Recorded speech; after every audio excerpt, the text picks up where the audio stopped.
C'est à plus de 135 km de la ville d'Ambam, dans les berges du fleuve Ntem, tout proche du barrage électrique de Membele, dans l'arrondissement de Man, au village de Nyambissam, que la caravane du RDPC, composée de tous les élites et forces vives du département de la vallée du Ntem, se sont mobilisés pour effectuer le meeting de clôture, comptant pour le double scrutin du 9 février prochain.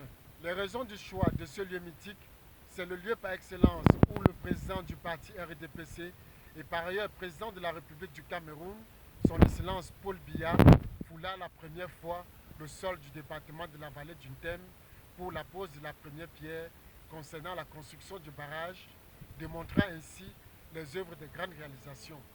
Fort de ces actes, les militants et sympathisants du RDPC ont promu un vote à 100% pour les listes RDPC. Ainsi, les conseillers municipaux et les députés devront continuer l'œuvre de leur président national.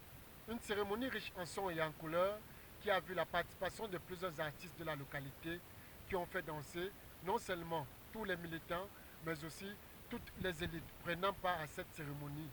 La joie de voir le RDPC gagner était à son coup, puisque pour le RDPC, dans cette localité, conduit par le sénateur Pierre-François Xavier, la victoire est déjà assise.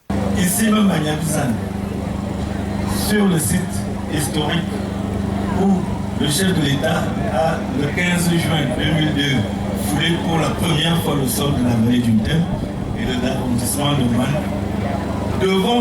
devons-nous encore faire campagne pour le RDPC et son président?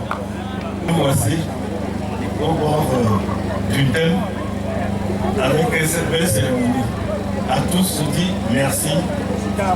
Merci de retourner chacun dans de bonnes conditions, mais surtout, garder le souvenir d'une section de la vallée du Ntem 2, d'un département de la vallée du Ntem dynamique, engagé et entièrement à 100% derrière le président et les listes du RDPC.